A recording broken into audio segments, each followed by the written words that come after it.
Welcome to a news recap on EyesofAfrikaTV, where we bring you news amid headlines through the week.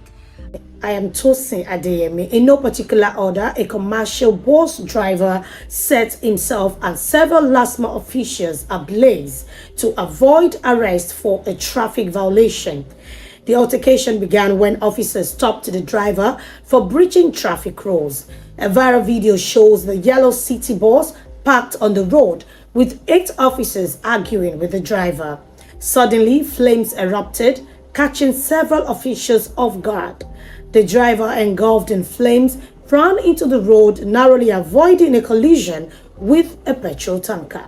President Bola Ahmed Tinubu has directed the release of minors arrested during the End Bad Governance protest on Monday.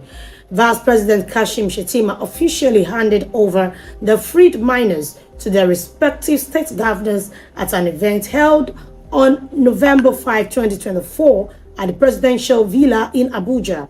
He praised President Tinubu for his compassion in making this decision. Nigeria's new Education Minister, Dr. Marufu Olatunji Alausa, has reversed the policy requiring students to be at least 18 years old for university admission.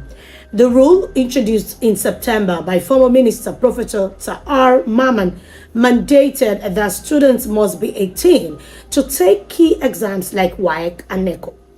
The decision has sparked mixed reactions. Now, with this reversal, students can once again pursue university admission without an age restriction. Nigeria's First Lady Oluremi Tinubu and National Security Advisor Nuhu Ribadu will lead national prayers to seek divine help for the country's economic problems. The event, involving both Christian and Muslim leaders, was announced by Chief Segun Balogun Afolorunikon, head of the National Prayer Forum. He emphasized the importance of unity in overcoming Nigeria's current challenges. The federal government has announced free cesarean sections for poor and vulnerable women across Nigeria.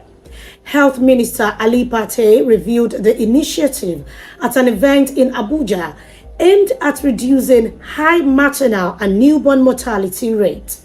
The policy ensures that women needing C-sections can access the procedure at no cost, improving access to quality health care for mothers and babies. The federal government has ordered an overhaul of the national grid, focusing on replacing outdated equipment to prevent frequent breakdowns. This follows the 11th grid collapse since January, caused by a sudden surge in frequency. Power Minister Adebayo Adelabu emphasized the urgent need for updates and actions based on committee recommendations to stabilize the power supply. Residents of Ruga, Abuja protested on the streets on Friday against the demolition of their homes by Federal Capital Territory Minister Nyesom Wike.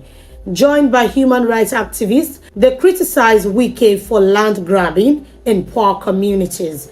The demolition, part of the Operation Sweep Task Force, aims to clear areas seen as nuisances. Activists, including Deji Adeyoju and Vincent Martins Olsen, argued the demolitions were malicious and could worsen insecurity in the capital.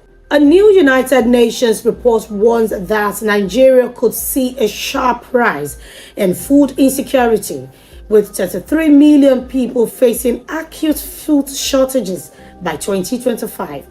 The report, led by the Nigerian government and supported by partners, cites economic hardship, high inflation, climate change, and violence in the Northeast as key factors driving the crisis. Reports predict the situation will worsen during the lean season from June to August 2025. National Youth Service Corps members are calling on President Bola Tinubu to implement the promised 77,000 monthly allowance. The Corps members expressed their concerns on social media, stating that the current 33,000 allowance is no longer sustainable. Despite the government's approval of a new minimum wage, The 77,000 naira stipend, announced in September 2024, was meant to take effect from July 2024 to improve their welfare. The Defense Headquarters has declared 9 terrorists wanted after a new ISIS-linked group, Lukarawas, emerged in Sokoto and other parts of northwestern Nigeria. The group is believed to have infiltrated from Niger and Mali, following the recent coup in Niger that disrupted military cooperation with Nigeria. Major General Edward Buba named the wanted individuals, including Abu Khadija, Usman Khanin Shehu, and others, as part of the new threat. The Canadian government has cancelled the 10-year multiple entry visa for Nigerians and citizens of other countries as part of efforts to control immigration after a post-COVID population surge. The multiple entry visa, which allowed frequent visits to Canada, is no longer considered the standard document. Previously, it allowed stays over a period of up to 10 years or until a passport's expiration. But the update announced on Wednesday marks the end of this option. President Bola Ahmed Tinubu has confirmed the death of the Chief of Army Staff, Lieutenant General Tarid Abiodun Lagbaja, who passed away at 56 on Tuesday night in Lagos after a period of illness. Tinubu expressed condolences to Lagbaja's family and the Nigerian Armed Forces. Political leaders, including Atiku Abubakar and Osun Governor Adeleke, have also mourned his passing. Moving on to stories outside Nigeria, in Africa, Equatorial Guinea has dismissed Baltazar Ngoga, Director General of the National Financial Investigation Agency, over his alleged involvement in a sex scandal.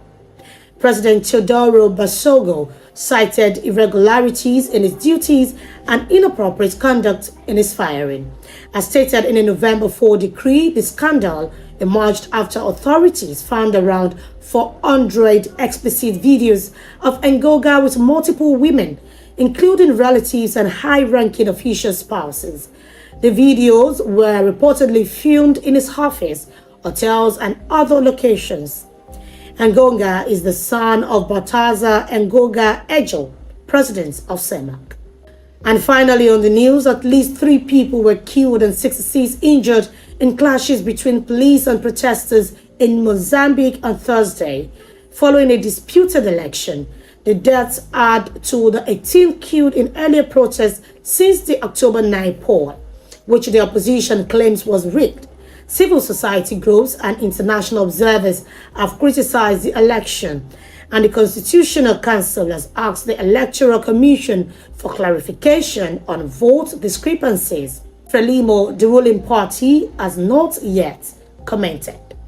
And that is the much we can have on News Recap today. Join me again on the next episode of News Recap on Eyes of Africa TV.